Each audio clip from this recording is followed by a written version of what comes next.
Okay, I think I did the motion on that one correctly.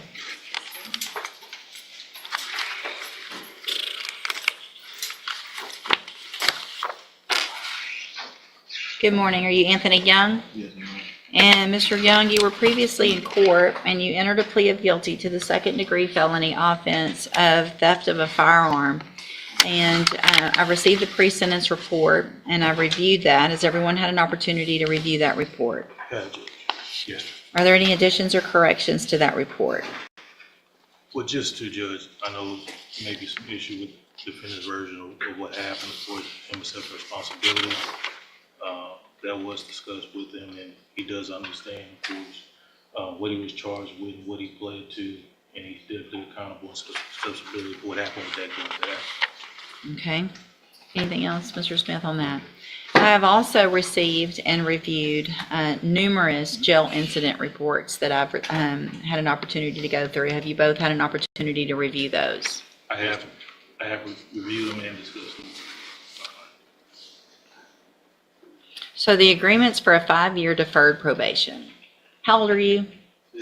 17.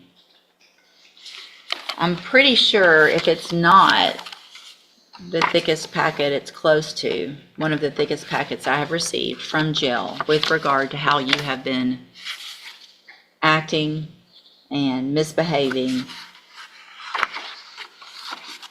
knowing that you're about to. This is already going sideways fast. The judge hasn't even gotten to sentencing yet, and he's staring at one of the worst jail behavior packets he's seen for a That matters because judges look at conduct while locked up as a preview of how someone might act on probation, and drinking hand sanitizer to get buzzed. That instantly destroys credibility in court.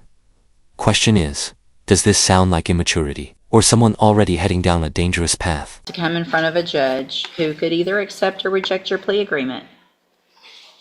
Doesn't make much sense, does it, how you've been acting? So why have you been doing it?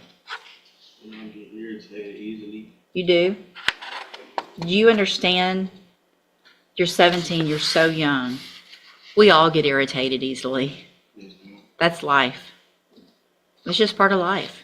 People are going to irritate you. Your parents are going to irritate you. Your lawyer, me, your friends, your girlfriend if you have one, your wife if you end up with one.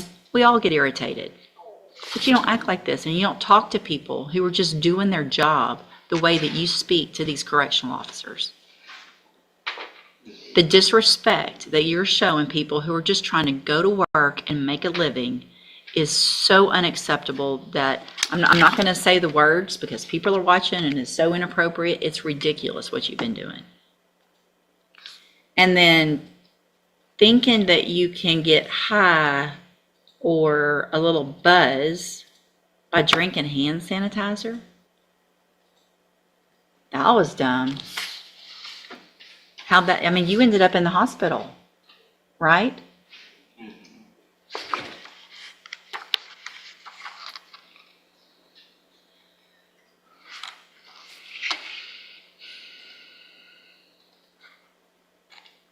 I mean, do you want to kind of have a normal life like the rest of us and go to work, go home, have a family, go to school maybe?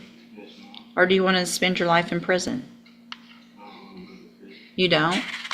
So let me just tell you, the way this is looking, you're going to have to make some huge changes in your life if you don't want to go to prison.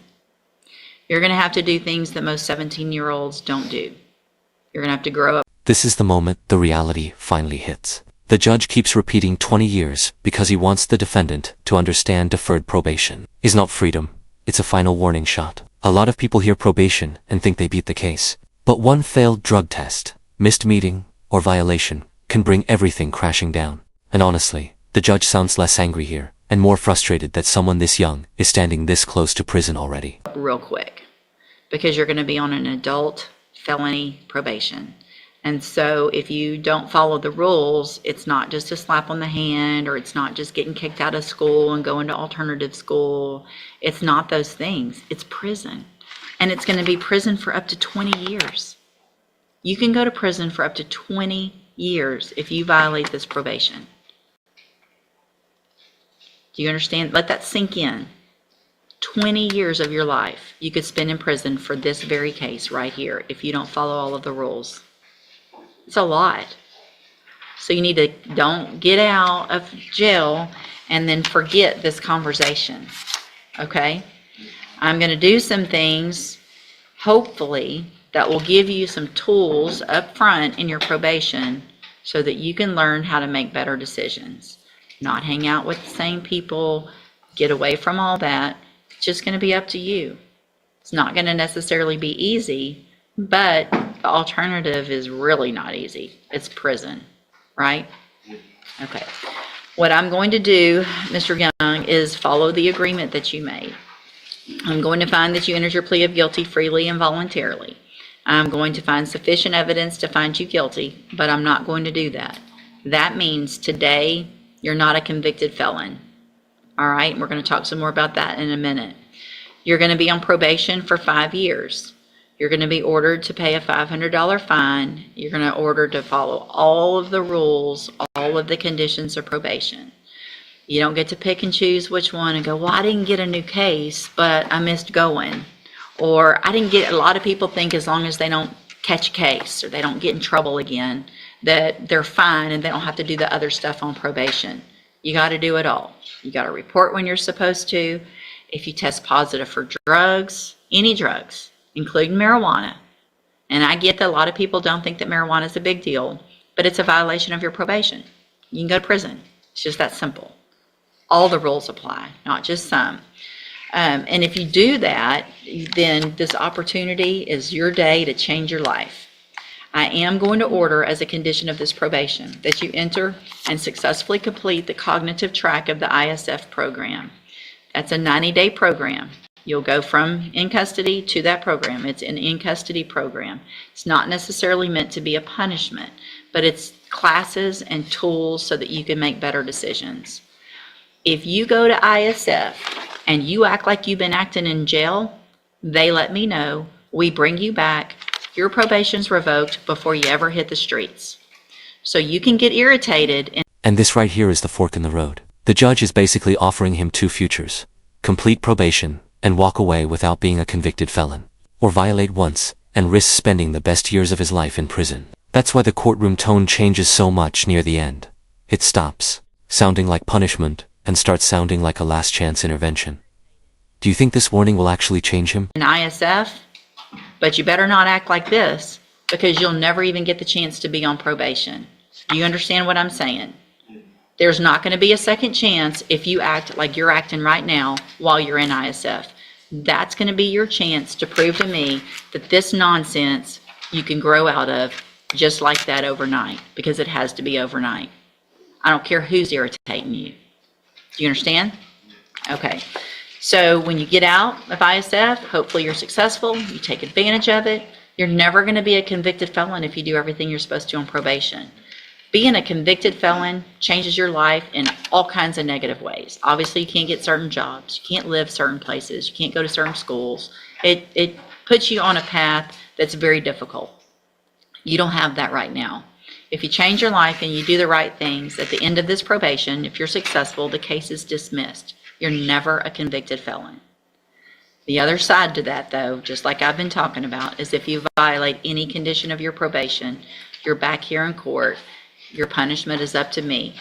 I could give you as low as 2 years. I could give you anywhere in between, up to 20 years in prison. Do you understand? All right, I'm going to hand you the trial court certification that shows that this was an agreement that I followed, and so you've waived your right to appeal. I really do hope you take advantage of this. Another thing I want to make sure you understand is there's going to be a little bit of time between now and when they take you to ISF. It's not very much, but it could be a couple of weeks or so. If I find out that you have incident reports between now and then, before you ever get to ISF, it's a violation of your probation. Does that understand?